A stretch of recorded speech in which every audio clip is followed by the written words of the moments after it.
Joining us now is Bloomberg's opinion columnist Tim Colpin. Well, Tim is joining us today because we're going to focus on what the international gazing this weekend. It's the 9-in-1 election. Why is it important? Because it's related to how Taiwan has its position in the global perspective. And with that, we want to talk about technology, we want to talk about trade, and also the business side of Taiwan's connection with the globe. Taiwan is an important alliance partner in the technology sphere. Semiconductors are a very big part of that. And so the world is starting to understand, well, Taiwan matters. Taiwan has some skill sets, some production that nobody else has. And that, in fact, is kind of concerning to the Americans and to many other allies, that Taiwan is so irreplaceable, and they're starting to do something about it. And so they're looking more closely at Taiwan, what Taiwan has, what's its secret ingredient, what it is that makes Taiwan so special. TSMC, of course, is the primary company there. And so I think that's something that really makes Taiwan such an important part of the global community. Well, you talk about the secret ingredient. I want to ask that. Is it world's reliance on Taiwan's technology a new thing? Like, was it going on for a while, but seems like people suddenly got interested in this topic in recent years? Yeah, the world has suddenly woken up to something that I think anyone in Taiwan or who knows Taiwan has really understood for, I guess, 20 years. TSMC didn't suddenly appear overnight. Foxconn didn't suddenly appear overnight. These have been global leaders for 20 years, but nobody really noticed. It was only after COVID hit, after we saw a supply chain shortage, especially in chips, that people started to realize, oh, wow, TSMC is really important. And of course, Foxconn is, of course, very important as well. They're the key supplier of iPhones amongst many other products. So it's not that Taiwan is suddenly irreplaceable. I think it's that the world has suddenly woken up to the fact that Taiwan is irreplaceable. South Korea and the Americans are doing a lot to try and catch up to TSMC. Intel has spoken very loudly about their desire to become a key player again. The US has the CHIPS Act, so they want Samsung to set up shop. They want TSMC to set up shop. TI is also expanding, and of course Intel is expanding in the US. But it's really hard to imagine that anybody's going to be able to replace TSMC for the next 20 years. I do think it's possible that Samsung will catch up. Maybe they will beat TSMC to certain technology nodes. Intel might close the gap. But really, amongst those three, it's very hard to imagine that TSMC is not going to be a global leader for at least the next 10 to 20 years. They've got such a head start that they would really have to mess up big time to lose that lead. And there's no one else, apart from Samsung and Intel, that's really in with a shot.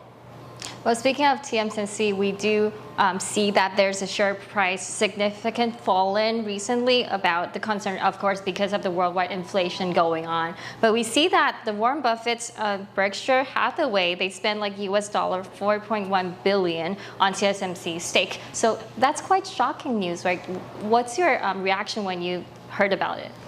Well, TSMC is one of the 10th largest companies in the world. So a lot of investors, investor managers, and mutual funds own TSMC. They have to own TSMC. They're so large. And so when the share prices go up, global share prices go up, TSMC will rise. When global share prices fall, TSMC will fall.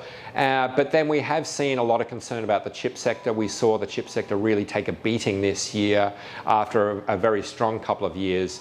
And the chip sector usually falls when global economies fall. It's very correlated to global economic picture.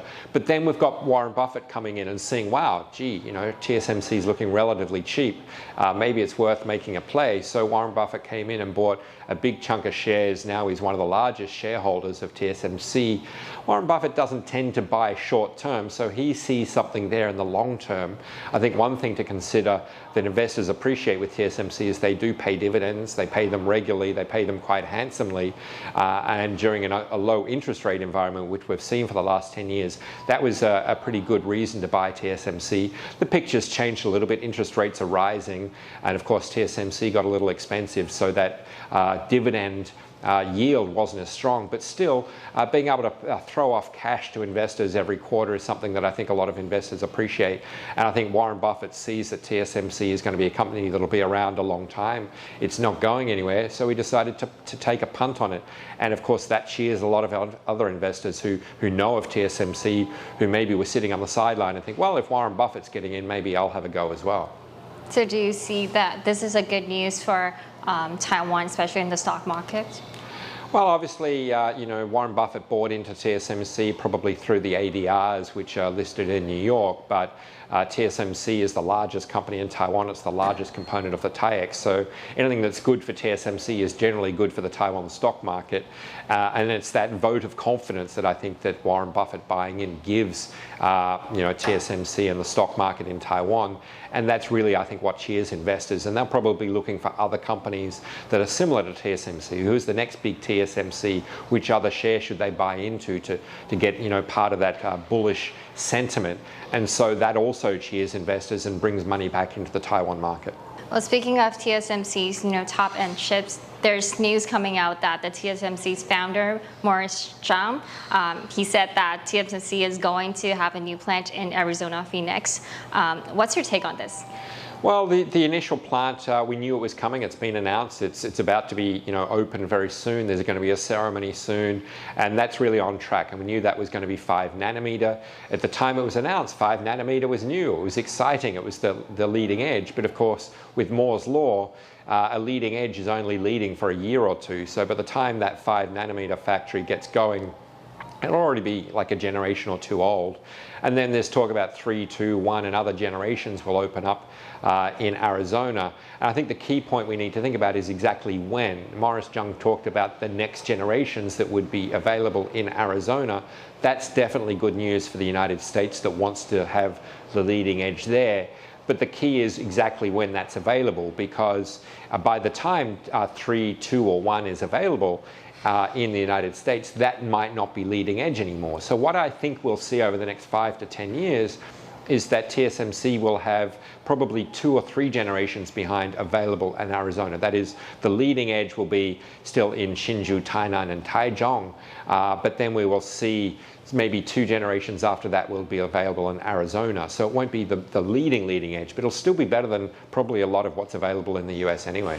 We also know that there's an announcement that TSMC will have a ceremony of its new plant in Arizona, Phoenix, on December 6th. Maybe President Joe Biden would be there. He's invited. We don't know if he's going yet, but yes, he is indeed invited. So I wanted to know, what's the vibe that's going around in the international society? How do they see this new plant starting in Phoenix? Yeah, I don't know whether Joe Biden will be there or Vice President Kamala Harris will be there, but certainly I wouldn't be surprised if the President or Vice President turn up. The CHIPS Act was passed just a few months ago. It was a bipartisan piece of legislation, so the Democrats and Republicans were very keen on it. It's one of the few areas where both sides really agree. There's a lot of money going in from the US government into getting chips going in the United States, and being able to kind of turn up on stage and say, hey, TSMC is here, the CHIPS Act is working, America is back. I think that's the kind of thing that American politicians will definitely want to get behind. They will want to have that photo op. They'll want to be on stage saying, I was there when it happened, I helped make this happen. So it's the kind of thing I would expect that President Joe Biden or Vice President Kamala Harris would want to be there for. So are both parties welcoming this decision? Very much so. I think it's something that both sides will want to be able to say it was us that made it happen. The local elected leaders from various parties will also say it was us that made it happen.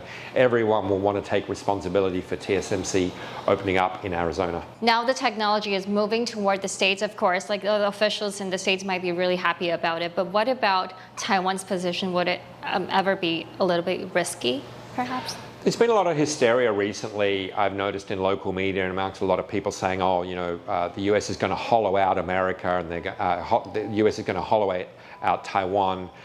They believe that TSMC is getting forced to send its best equipment, its best engineers, its best technology to Arizona.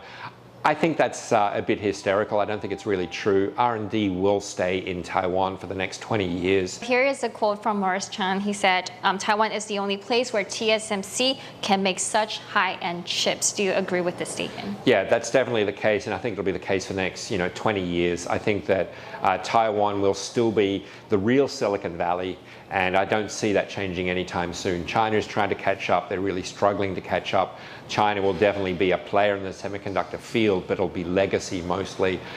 Korea is really the big competitor more than even the US. But for the next 20 years, Taiwan's still going to be the center of the action. High integrated supply chain that's related to TSMC cannot be replicated anywhere in the world, right?